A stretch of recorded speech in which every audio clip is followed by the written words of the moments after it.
എന്റെ രക്ഷകർത്താവാണോ? ഞാൻ ആരുമല്ല. അവിടെ കിടന്ന ചേട്ടന്മാരുടെ തല്ല് വാങ്ങട്ടാന്ന് വിചാരിച്ച കൂട്ടിക്കൊണ്ടുവന്നത്. തല്ലെങ്കിൽ അവൻ വിവരം അറിഞ്ഞേനെ. വിവരവും വിദ്യാഭ്യാസവും ഒക്കെ അറിയുന്നത് പിന്നെയല്ലേ. തല്ല് കിട്ടിക്കഴിഞ്ഞാൽ കിട്ടിയത് തന്നെ. ചിലപ്പോ പല്ല് തെറിച്ചെന്നിരിക്കും. തെറിക്കും കാണാം നമുക്ക്. ഇതാണ് കുഴപ്പം. വഴി നിൽക്കുന്ന ആണുങ്ങളുടെ മെക്കിട്ട് കയറും. അവര് ഗതികെട്ട് എന്തെങ്കിലും പ്രതികരിച്ച സ്ത്രീ പീഡനമായി. സ്ത്രീയുടെ അന്തസ്സ് നശിപ്പിച്ചു. ഈ ആണുങ്ങളുടെ ഒരവസ്ഥ. താനും ഓട്ടോ ഡ്രൈവർ അല്ലേ? അവരുടെ പക്ഷമേ പറയും. എല്ലാത്തിനും ഞാൻ കാണിച്ചു തരാം. കണ്ടോളം തന്നെ. കണ്ടു സന്തോഷം. പക്ഷേ അതിനു മുമ്പ് സ്ഥലം പറയും. പോകേണ്ടത് കൊണ്ടുവിടാ ഞാൻ. തന്റെ ഓട്ടോയും വേണ്ട, സൗജന്യവും വേണ്ട. ആളെ വിട്. കൊറേ എണ്ണ ഇങ്ങനെ രാവിലെ സഹായിക്കാനായിട്ട് ഇറങ്ങിക്കോളും.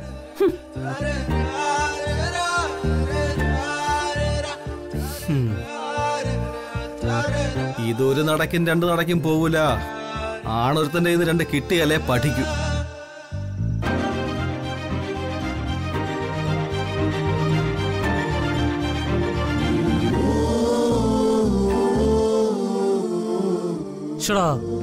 അതാ കൊച്ചു കാണിച്ചത് കുറച്ച് അഹങ്കാരമാണെന്നേ ഞാൻ പറയൂ.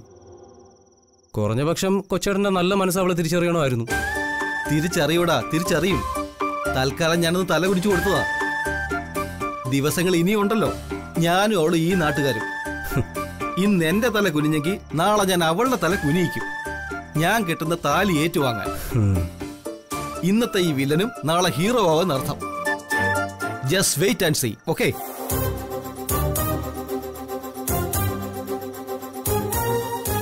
അതാണ് എന്റെ കൊച്ചേട്ടൻ. ഉമ്മ.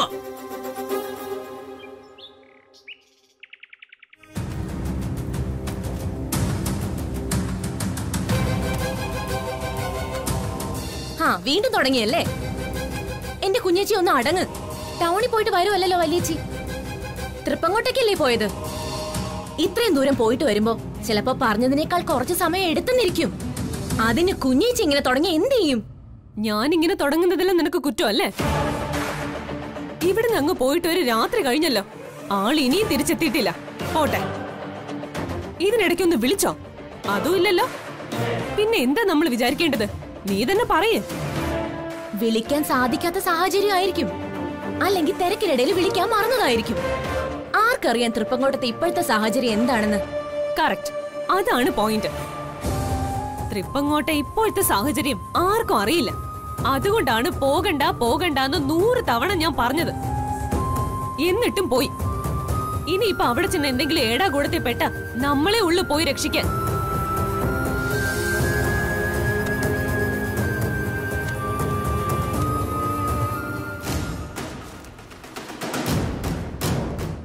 സീതമ്മേ, കുഞ്ഞീച്ചി അവിടെ ബാഗ് ഒരുക്കി ഇറങ്ങിയിരിക്കുക. വല്യേച്ചിയെ തിരക്കി പോവാൻ. ഞാൻ എത്ര എതിർത്തിട്ട് നിൽക്കുന്നില്ല. ഈ കൊച്ചിന്റെ ഒരു കാര്യം. ആരതി, നീ കാണിക്കുന്നത് സാഹസമാ. ഒന്നാമത് അവിടെ എന്തെങ്കിലും സംഭവിച്ചിട്ടുണ്ടെങ്കിൽ തന്നെ നീ ഒറ്റയ്ക്ക് പോയിട്ട് എന്ത് ചെയ്യാനാ?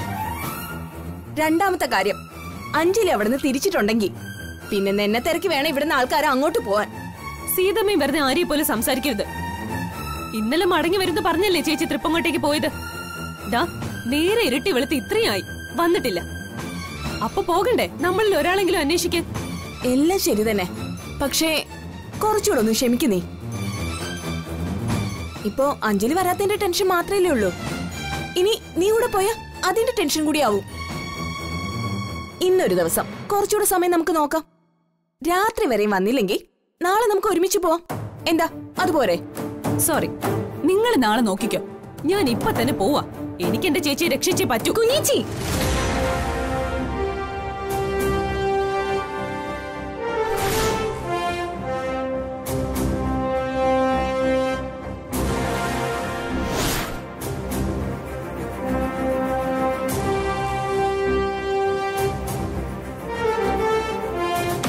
അല്ല, നീ ഇതെങ്ങോട്ടാ ബാഗൊക്കെ ആയിട്ട്? എന്റെ ചേച്ചിക്കൊന്ന് വിളിച്ചൂടെ? ഞങ്ങളൊക്കെ ടെൻഷൻ അടിച്ചൊരു വഴിക്കായി. നിന്നെ കാണാത്തതുകൊണ്ട് രക്ഷിക്കാൻ ബാഗ് കൊടുത്ത് ഇറങ്ങിയത്. ഞങ്ങള് തടഞ്ഞിട്ട് നിന്നില്ല. ചേടാ, നീ എന്തിനാ ഇങ്ങനെ ടെൻഷൻ അടിക്കുന്നത്? ഒരാവശ്യത്തിന് പോയതല്ലേ ഞാൻ. അത് നടന്നു കിട്ടാൻ കുറച്ച് വൈകിയെന്നല്ലാതെ വേറെ എന്ത് പറ്റാനാ? ഒന്നും പറ്റിയില്ല അല്ലേ? പോയത് ശത്രുവിന്റെ വായിലേക്കാ. അയാളാണെങ്കിൽ തൂണിലും തുരുമ്പിലും നമ്മൾ അന്വേഷിക്കുക. ആലോചിച്ചിട്ട് എനിക്കങ്ങോട്ട്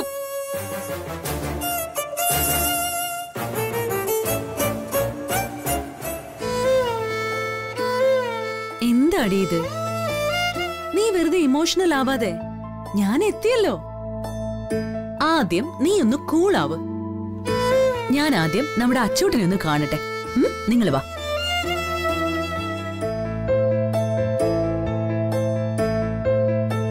വാ വാ.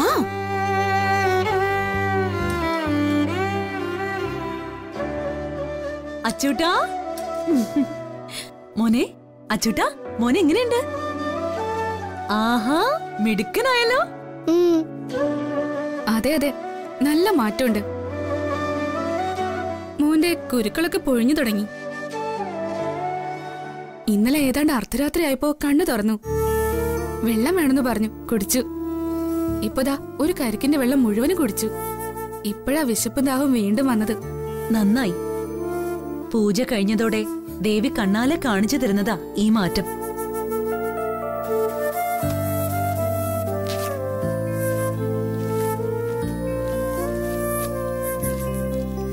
ഇനിതാ ഈ പ്രസാദം തൊടാം.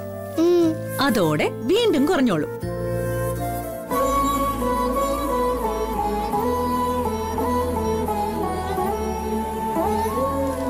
ഇതാ, ഇതിവിടെ തന്നെ വെച്ചോളൂ.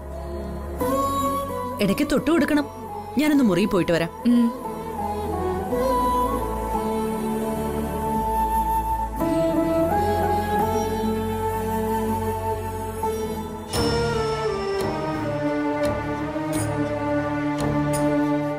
നീ വിശേഷമൊന്നും പറഞ്ഞില്ലല്ലോ. ട്രിപ്പങ്ങോട്ട് എന്തെങ്കിലും അരുതാത്തത് സംഭവിച്ചോ? ആരെങ്കിലും തിരിച്ചറിഞ്ഞോ നിന്നെ? ആ മേഘനാഥൻ ഒന്നും അവസാനിപ്പിച്ചിട്ടില്ല സീതമ്മേ. പൂജ നടക്കുന്നതിനിടയിൽ അയാൾ അമ്പലത്തിൽ വരെ അന്വേഷിച്ചു വന്നു എന്നെ. അയ്യോ, ആണോ? എന്നിട്ട് അയാൾ എന്നെ കണ്ടുപിടിക്കുമെന്നായപ്പോ ഞാൻ ശ്രീമൂലസ്ഥാനത്ത് വാളെടുത്ത് ചെറുത്തിട്ട് രക്ഷപ്പെട്ടു പോകുന്നതാ. ഞാൻ പറഞ്ഞില്ലേ, ഇക്കാലം അത്രയും കഴിഞ്ഞെങ്കിലും അയാൾ ഒന്നും അവസാനിപ്പിച്ചിട്ടില്ല. അച്ചൂട്ടിനെയും നമ്മളെയും തെരഞ്ഞു നടക്കുക അയാൾ ഇപ്പോഴും. അത് ശരിയായിരിക്കും. അങ്ങനെ ഇവിടെ കൃഷ്ണന്റെ അമ്പലത്തിൽ വന്നപ്പോഴായിരിക്കും ഞാൻ അയാളെ കണ്ടത്. അല്ല, നീ രാധയാണെന്ന് അയാൾക്ക് മനസ്സിലായോ? അതല്ലേ പ്രധാന കാര്യം. ഇനിയിപ്പോ മനസ്സിലാവും.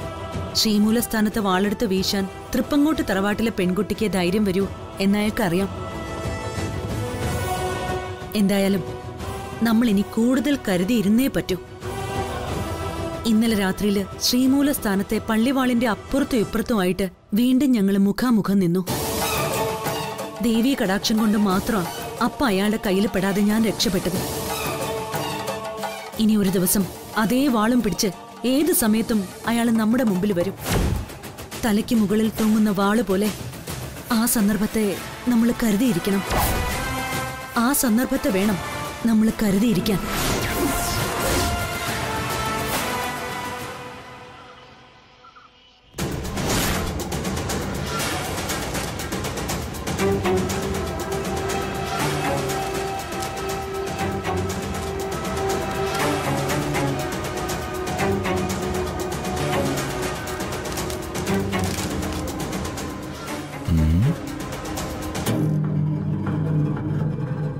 അന്ന് വക്കീലിന്റെ പിന്നാലെ വെച്ചുപിടിച്ച് ഈ വീട് കണ്ട് മനസ്സിലാക്കിയെങ്കിലും ഉള്ളി കിടക്കാൻ പറ്റിയില്ല.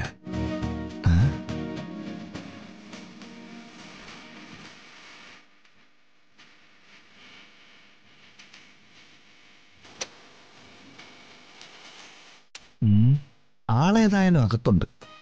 സൈഡിലൂടെ പോയി അകത്തെന്താണ് സംഭവിക്കുന്നതെന്ന് നോക്കിക്കളയാം.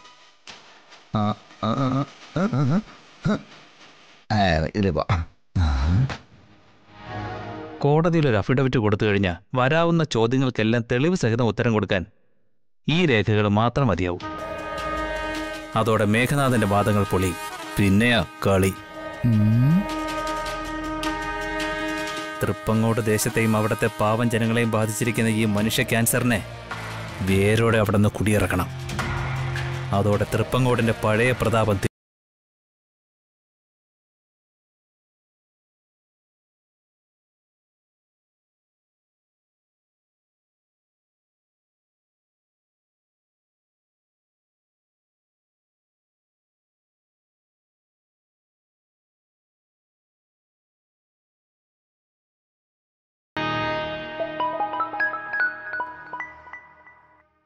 ഹലോ. Hello uncle, വേണുവാണ്. എന്തൊക്കെയാ പുതിയ ഡെവലപ്മെന്റ്സ്? കഴിഞ്ഞ ദിവസം ഒരു സംഭവം ഉണ്ടായി. ഞാനിവിടെ അടുത്തുള്ള ഒരു അമ്പലത്തിൽ തൊഴാൻ പോയതാ. അവിടെ വെച്ച് തൃപ്പങ്ങോട്ട് സുഭദ്രാമയെ പോലെ ഒരാളെ നേരിട്ട് കണ്ടു. എന്റെ കൺവെട്ടത്ത് തന്നെ. Oh my god. പക്ഷേ തൃപ്പങ്ങോട്ട് സുഭദ്ര മരിച്ചു എന്നല്ലേ താൻ പറഞ്ഞു? അതെ അങ്കിൾ, സുഭദ്രാമ മരിച്ചുപോയി, അതിൽ സംശയമൊന്നുമില്ല. ഏതായാലും ഞാനീ കണ്ടത് അവരാണെന്ന് കരുതുന്നില്ല. അവർക്ക് 3 അനുജത്തിമാരുണ്ടെന്ന് പറഞ്ഞില്ലേ? അതിൽ മൂത്ത കുട്ടിക്കിപ്പോ ഏതാണ്ട് ഈ പ്രായം വരണം. ഓ ആ കുട്ടിയാണോ ഇതെന്നാണ് എനിക്കൊരു സംശയം. അതൊരു പോസിബിലിറ്റിയാണ്. സഹോദരങ്ങൾ വളരുമ്പോ രൂപത്തിൽ ഡിസംബൻസ് ഉണ്ടാവും. അല്ല, കണ്ടിട്ട് അവരോട് സംസാരിച്ചോതാ? അയ്യോ ഇല്ലെങ്കിൽ അവരോട് സംസാരിക്കാൻ സാധിച്ചില്ല. ഞാൻ അവരുടെ അടുത്തെത്തും മുമ്പ് അവരവിടെ നിന്ന് പോയി കഴിഞ്ഞു. ഛേ, എന്താ വേണു ഇത്? ഇത്രയും എക്സ്പീരിയൻസ് ഉള്ള വക്കീലല്ലേ താൻ? ഈ കേസിന് മുഴുവൻ മെറിറ്റ് നിലനിൽക്കുന്നത് ആ 3 പെൺകുട്ടികളിലാണെന്ന് തനിക്ക് അറിവുള്ളതല്ലേ? എന്നിട്ടും അവരിൽ ഒരാളെ കൺമുന്നിൽ കിട്ടിയിട്ട് കാര്യങ്ങളിൽ വ്യക്തത വരുത്താൻ കഴിയാത്തത് എന്ത് കഷ്ടമാണ്. സോറി അങ്കിൾ, ഞാൻ അത് പിന്നെ അമ്പലം ആയതുകൊണ്ട് പറ്റിയതാ. എന്തായാലും അത് തൃപ്പങ്ങോട്ട കുട്ടിയാണെങ്കിൽ അവർ ഈ ടൗണിലുണ്ടെന്ന കാര്യം ഉറപ്പിക്കാം. കൂടുതൽ വിപുലമായി അന്വേഷിച്ചാൽ ഏതാനും ദിവസങ്ങൾക്കകം എനിക്കവരെ കണ്ടെത്താനാവും അങ്കിൾ. ശരി ശരി, പരമാവധി ശ്രമിക്കേ. അറിയാലോ, തൃപ്പങ്ങോട്ട് തറവാട്ടിൽ അവകാശികളായ ആരും ജീവിച്ചിരിപ്പില്ലെന്നും അതുകൊണ്ട് വിവാഹബന്ധത്തിലൂടെ അവിടെ വന്ന് സ്ഥിരതാമസമാക്കിയ താനാണ് ശേഷിക്കുന്ന ഒരേ ഒരു അവകാശിയെന്ന് മേഘനാഥന് വാദിക്കാം. ആ 3 പെൺകുട്ടികളിൽ ഒരാളെയെങ്കിലും കോടതി മുമ്പാകെ ഹാജരാക്കിയാൽ മേഘനാഥന്റെ വാദം അപ്പാടെ പൊളിയും. അതെ അങ്കിൾ, ഞാൻ അവരെ കണ്ടെത്തും, ഒട്ടും വൈകാതെ തന്നെ. I promise. പക്ഷേ കണ്ടെത്തിയാൽ മാത്രം പോരാ, കാര്യങ്ങൾ പറഞ്ഞവരെ ബോധ്യപ്പെടുത്തണം. ഈ മേഘനാഥന് ഭയന്ന് നാട് വിട്ടവരായതുകൊണ്ട് അയാൾക്കെതിരെ തെളിവ് തരാനും കോടതിയിൽ വരാനുമൊക്കെ അവർ മടിച്ചെന്നിരിക്കും. കാര്യങ്ങൾ പറഞ്ഞ് ബോധ്യപ്പെടുത്തി അവരുടെ സുരക്ഷ ഉറപ്പാക്കുമെന്ന് വ്യക്തമാക്കിയാലേ അവരെ കൊണ്ടുവരാൻ സാധിക്കൂ. കുട്ടികളുടെ രക്ഷ മാത്രമല്ല ഇതിലുള്ളത്, ഒരു നാടിന്റെ രക്ഷ, ഒരു മകന്റെ പ്രതികാരം ഇതിലുണ്ട്. എന്റെ അച്ഛനെ കൊന്നവനോടുള്ള എന്റെ പ്രതികാരം ഇനി വേണം എനിക്ക് ആരംഭിക്കാൻ. ഗുഡ്. എന്റെ സഹപാഠിയുടെ മരണത്തിന്റെ കൂടി പ്രതികാരമാണെന്ന് കൂട്ടിക്കോ. താനൊന്ന് ഉണർന്ന് പ്രവർത്തിക്കേ. I am always with you. തീർച്ചയായും uncle. Thanks lot. Okay, welcome welcome.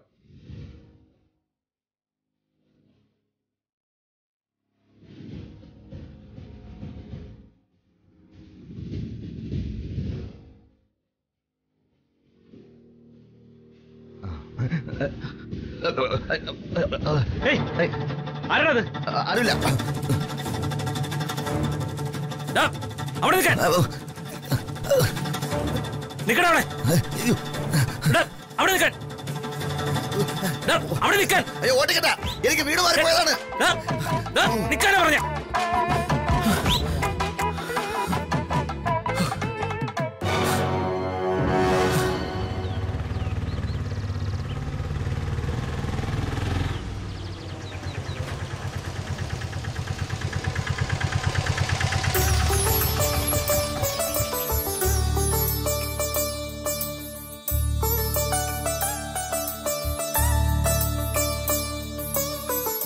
എന്തായോ ഇല്ലേട്ടാ കാര്യങ്ങളൊക്കെ?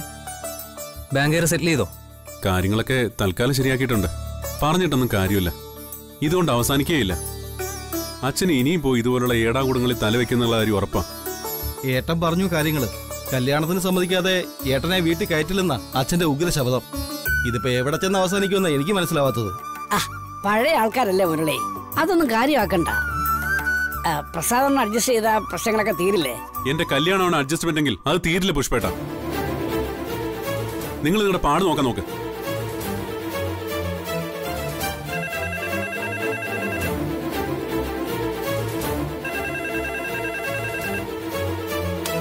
ഹലോ, ആരാത്? കൃഷ്ണനാണോ?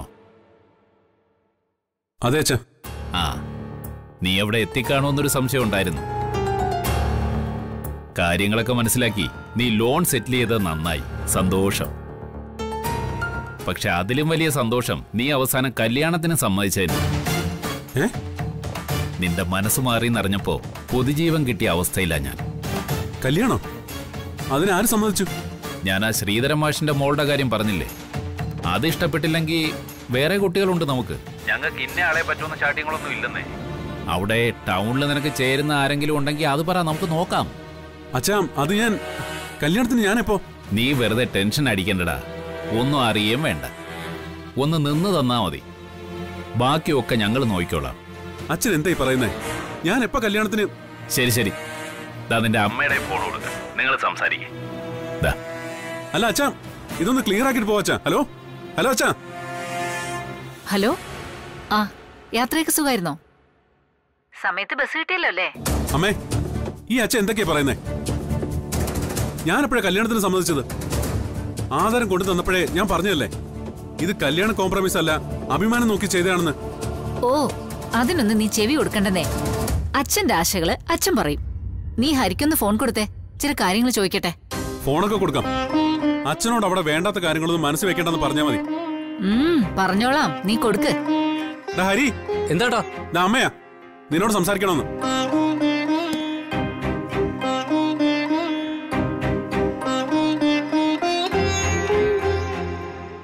ഹലോ അമ്മ, അച്ഛന്റെ പഴയ സുഹൃത്ത് പ്രേമം വീണ്ടും തുടങ്ങിയല്ലേ? പുതിയതൊന്നും അല്ലടാ, പണ്ടെങ്ങാണ്ടോ പോയി ഒപ്പിട്ട് കൊടുത്തൊരു കേസാ. അതൊക്കെ പ്രസാദ് തീർത്തു. അതെ, നീ ഒരു കാര്യം ചെയ്യണം. അതിനാ ഫോണിൽ വിളിച്ചേ. പറയാമേ, എന്താ കാര്യം? നീ മാത്രല്ല, മുരളിയും പുഷ്പനും പരിശ്രമിക്കാനാ. എത്രയും പെട്ടെന്ന് നമുക്ക് കൃഷ്ണന്റെ കല്യാണം നടത്തണം. കല്യാണോ? അതിന് ചേട്ടൻ സമ്മതിക്കൂ? സമ്മതിക്കും. നിങ്ങളൊക്കെ സമ്മതിപ്പിച്ചെടുത്താ മതി. ഞങ്ങളാ നടന്നത് തന്നെ. അച്ഛനും അമ്മയും കൂടി പാടുപെട്ടിട്ട് നടക്കാത്ത കാര്യമാ. ഞങ്ങൾ നടത്തുന്നേ. നടക്കും, കാത്തിരുന്നോ. അങ്ങനെ ഇങ്ങ് തറുതല പറയാതെ ശ്രമിച്ചു നോക്ക് ഹരി. മോനോട് മിണ്ടുകേയില്ലാന്ന് പറഞ്ഞു നടന്ന അച്ഛനെ ഒരു വഴിക്ക് കൊണ്ടുവന്നിട്ടുണ്ട് ഞാൻ. പക്ഷെ അത് താൽക്കാലികമാ, എപ്പ വേണമെങ്കിലും മാറാം. അങ്ങനെ സംഭവിക്കാതിരിക്കണമെങ്കിൽ ഒറ്റ വഴിയുള്ളൂ നമുക്ക്, കൃഷ്ണന്റെ കല്യാണം. ആ, അച്ഛനിവിടെ ഒരു പെണ്ണിനെ അന്വേഷിക്കുന്നുണ്ട്. പക്ഷേ അതവന് പിടിക്കണമെന്നൊന്നുമില്ല. അതുകൊണ്ട് നിങ്ങളായിട്ട് തന്നെ ഒരു പെണ്ണിനെ കണ്ടുപിടിച്ച് അവന്റെ മനസ്സ് മാറ്റണം. കുടുംബത്തിന്റെ സമാധാനത്തിന് അതാണ് അത്യാവശ്യം. ശരിയമ്മേ, നോക്കാം നമുക്ക്. അപ്പോ ഞാൻ ഫോൺ വെക്കാം. ശരി. എന്താ അമ്മ പറഞ്ഞത്? കല്യാണം. ആർക്ക്? വല്യേട്ടന്. വല്യേട്ടനെ കല്യാണം കഴിപ്പിക്കണോന്ന്. പുഷ്പൻ ചേട്ടനാണ് അതിന്റെ ഉത്തരവാദിത്വം മുഴുവനും. അയ്യോ, ഞാനോ? നടന്നത് തന്നെ.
ഇവിടെ ആരും ഇല്ലെന്ന് തോന്നുന്നു.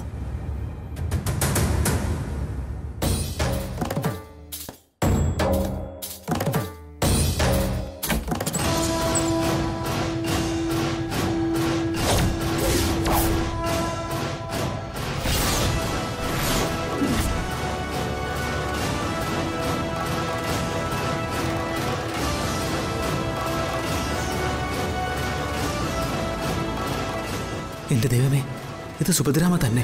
പക്ഷെ സുഭദ്രാമ മരിച്ചു പോയതാണല്ലോ. നാട്ടുകാർ മുഴുവൻ പങ്കെടുത്ത സംസ്കാരവും നടന്നു. അങ്ങനെയാണെങ്കിൽ ഇതാ രണ്ടാമത്തെ കുട്ടി രാധയല്ലാതെ മറ്റാരുമല്ല. യെസ്, രാധ തന്നെ. എന്റെ അന്വേഷണം സഫലമായി. It's A success.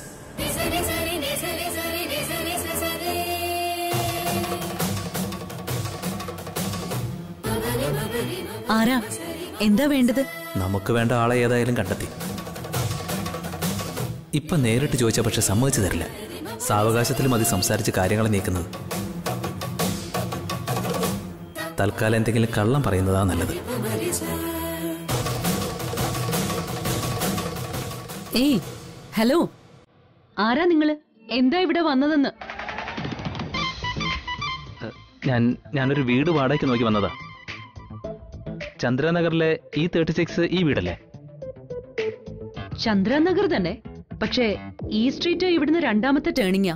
ഇത് ജെ സ്ട്രീറ്റിലെ വീടാണ്. ഓ സോറി, എനിക്ക് തെറ്റിപ്പോയതാ. അമ്മേ